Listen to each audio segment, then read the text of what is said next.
Estamos en la hoja número 6. Necesitamos nosotros generar una idea corporativa, ¿sí? Una idea corporativa es que precisamente somos un cuerpo, somos un edificio, y por eso todo el equipo que Cristo constituyó es un equipo de edificadores, ¿sí? Esto es muy importante. Apóstoles, profetas, evangelistas, pastores y maestros, Él mismo los constituyó para edificación de los santos, para perfeccionamiento, para la obra del ministerio. Entonces, edificar a los santos, perfeccionar a los santos, para que hagamos la obra del ministerio, es una función corporativa. Vosotros como piedras vivas, sed edificados como edificio, como casa espiritual. Entonces vean ustedes la diferencia del proceso de un individuo de pasar de piedra a edificio. ¿Cuál es el proceso que pasamos de piedra a edificio? Que cuando somos piedras vivas estamos separados del edificio. Por lo tanto, todo nuestro proceso como piedras es de formación. Necesitamos ser formados para ser incrustados en el edificio, ser metidos en todo el edificio y que nuestra visión pase a ser una visión corporativa. Entonces, ¿en qué se marca la diferencia entre las piedras vivas y entre el edificio? En la visión. El que tiene una visión de edificio tiene una visión corporativa, ve el cuerpo, edifica el cuerpo, trabaja por el cuerpo. El que tiene una visión individual o personal, que no es corporativa, todavía es una piedra en formación. No estoy diciendo que sea malo, sino que el que tiene una visión todavía denominacional, que solamente ve la denominación y no el cuerpo, es porque está en el proceso de formación. ¿Para qué? Para que después, como piedra viva, sea insertado en el cuerpo, en el edificio, y ya su visión deje de ser de piedra, una visión personal, y sea una visión de edificio, una visión de cuerpo. Todos pasamos en ese proceso. Todos pasamos el proceso de considerar todo lo que a mí me falta, lo que no tengo, lo que tiene que añadirse, lo que tengo que aprender. Pero ese proceso es un proceso personal. Es el proceso de una piedra en formación. Más, una vez que usted sabe que es un edificador, la visión cambia porque usted comienza a ver el cuerpo. El cuerpo está detrás de los carteles denominacionales. El cuerpo está detrás de las visiones personales de cada individuo. Entonces ya nuestro trabajo comienza a ser corporativo. Vemos el cuerpo, somos hermanos, hijos de un mismo Padre, ¿sí? Entonces es muy importante esto. Todo el nuevo pacto trabaja en una visión corporativa. Es imposible que seamos personas de nuevo pacto y todavía pensemos como piedras vivas. Es imposible. ¿Por qué? Porque en el nuevo pacto ya hay una visión corporativa, ¿sí?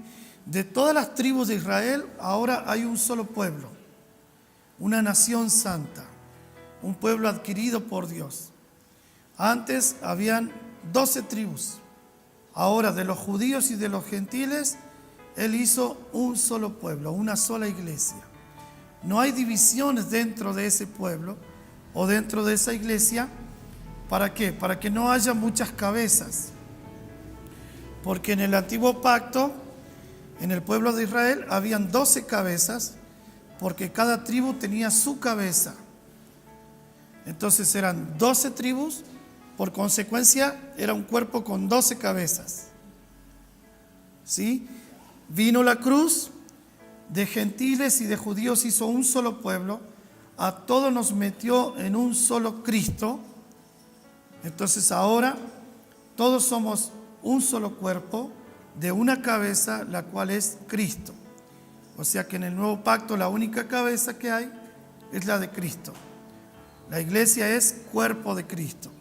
Entonces, ¿qué dice el Salmo? La unción viene por la cabeza, corre por las barbas de Aarón, y desciende por las vestiduras. Eso era una unción sacerdotal para los hijos de Aarón. Había que ser aaronita para recibir esa unción. Si no eras aaronita, no podías tener la unción sacerdotal. Después de la cruz, en Cristo, la Escritura dice que todos somos reyes. Fuimos hechos reyes y sacerdotes según el orden de Melquisedec. O sea que ya no es el sacerdocio de Aarón, tampoco es el de Leví. Yo no necesito ser levita para ser sacerdote, sino que por causa de Cristo toda la iglesia es sacerdotal, una función de gobierno. Reyes y sacerdotes, reino y sacerdocio están juntos en nosotros, en usted y en mí. Entonces, todo el nuevo pacto tiene que ver con un sacerdocio, con un reino y con un cuerpo. Primera de Timoteo 2:5, que es lo que terminamos anoche. Hay un solo mediador, un solo Dios y mediador entre Dios y los hombres, Jesucristo, hombre, el cual se dio a sí mismo en rescate por todos, de lo cual se dio testimonio a su debido tiempo. Entonces ya hay un testimonio dado del sacerdocio o del mediador, que es Cristo, el único entre Dios y los hombres. ¿Qué sucedía antes con el tema de la idolatría? ¿Por qué se generó idolatría? ¿Dónde nace la idolatría? ¿Saben dónde nace la idolatría? En que hay gente que posicionó a dioses entre Dios y los hombres. Ahí nació la idolatría. ¿Cómo se hicieron idólatras los seres humanos? Porque para llegar a Dios usaron medios. Y esos medios que usaron fueron santos, vírgenes, ídolos, amuletos, magia, hechicería. Entonces, dice la Escritura, no hay otro mediador entre Dios y los hombres, solo Cristo. Todo lo que usurpa el lugar de Cristo para estar entre Dios y las personas es idolatría para Dios. Entonces, antes la gente, ¿cómo manifestaba su idolatría? Vamos a orar a la Virgen para que la Virgen vaya a Dios y hable por nosotros. Entonces le rezaban intercede por nosotros pecadores, ahora y en la hora de nuestra muerte. ¿Por qué? Porque le llevaban una oración para que sea la intercesora, ¿sí?, entre Dios y los hombres. La Biblia dice, hay un solo mediador entre Dios y los hombres, Cristo. Jesús el Cristo, Cristo hombre. Entonces el único mediador es Él. Ahora, otra parte de la humanidad iba y a través de la hechicería, a través de ámbitos espirituales. Entonces aparecen los druidas, aparecen los fenicios. Y toda esa gente desarrolló un ámbito espiritual, un mundo espiritual. Y esos son las raíces de todo lo que es brujería, de todo lo que hoy es meditación, de todo lo que es Reiki, Nueva Era. Hay un montón de cosas que hoy son ámbitos espirituales que se manifiestan a la gente, donde la gente quiere llegar a Dios a través de esos medios. Y ahí se genera idolatría. Ahora, ¿cuál es el problema que puede haber dentro de la iglesia o de una congregación? Que algunos desecharon la brujería, desecharon a la Virgen, pero pusieron al pastor o pusieron al apóstol. Entonces ahora, ¿quién es el mediador? ¿El pastor o el apóstol? Entonces se acerca a la gente y dice, usted que está más cerca de Dios, ¿puede orar por mí? Usted que está más cerca de Dios, le encargo oración por mi familia. Los pastores no estamos más cerca de Dios que la iglesia. Todos fuimos acercados a Cristo. Él nos acercó el reino y a todos Él nos acercó. Ninguno de nosotros está más cerca de Dios. Porque esa cuestión de distancia la pone la idolatría.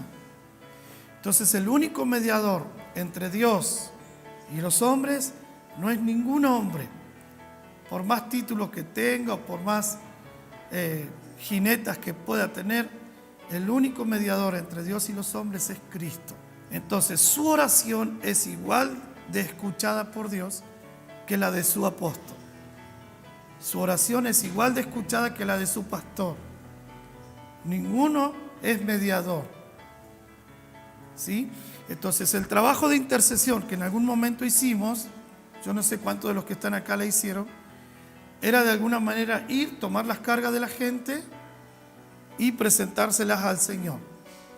De hecho, mucha gente después de intercesión quedaba mal, quedaba enferma, quedaba con secuelas de tormento, de dolores de cabeza. Es más, a algunos se les transferían hasta los demonios. Y después el que había liberado a otro tenía que ser liberado. ¿Por qué? Porque no supimos entender que el único mediador era Cristo. Entonces, ¿cuál es el trabajo sacerdotal? Que Cristo en nosotros sea el que tome las cargas de la gente, el que saque las cargas de la gente, el que tenga un trato personal con ellos, el que los libere, el que rompa las cadenas, el que saque las enfermedades. Ya no es el protagonismo del ser humano, hoy es el protagonismo del cuerpo de Cristo, manifiesto dentro de la iglesia. Sin lugar a dudas que el ser humano va a ser posicionado, sin lugar a dudas. ¿Por qué? Por causa del Cristo que está manifestando. Mientras más manifestemos a Cristo, el Señor no tiene problemas con posicionarnos. Él dice, ustedes oren en secreto y yo los posiciono en público, les recompenso en público. O sea que el público a Dios no le interesa. A nosotros sí nos interesa el público. Entonces, ¿qué hacemos? Señor, no me des recompensa porque la gente habla. Y Dios no tiene problema con recompensarte en público porque la opinión del público a Dios no le afecta. Él dice, yo tengo que cumplir con mi palabra. Te dije que me busques en secreto y yo te recompenso en público. Entonces, toda recompensa de Dios no puede ser secreta, nunca. Jamás la respuesta de Dios va a ser secreta. Siempre la respuesta de Dios es pública. Entonces, hoy nosotros somos agradables a Dios, somos deseables a Dios, porque tenemos a Cristo. O sea, lo que el Padre desea es el Cristo que está en nosotros, es el Hijo. ¿Por qué podemos ser hijos de Dios? Porque recibimos a Cristo. Entonces, todo aquel que le recibe se le da potestad de ser hecho hijo de Dios. Entonces, somos hijos por causa de Cristo y por causa de Cristo somos amados. Entonces, el Señor dice, el que me ama, mi palabra guardará y mi Padre le amará. Y vendremos a Él y haremos morada con Él. Entonces ahí está como el resumen de este punto.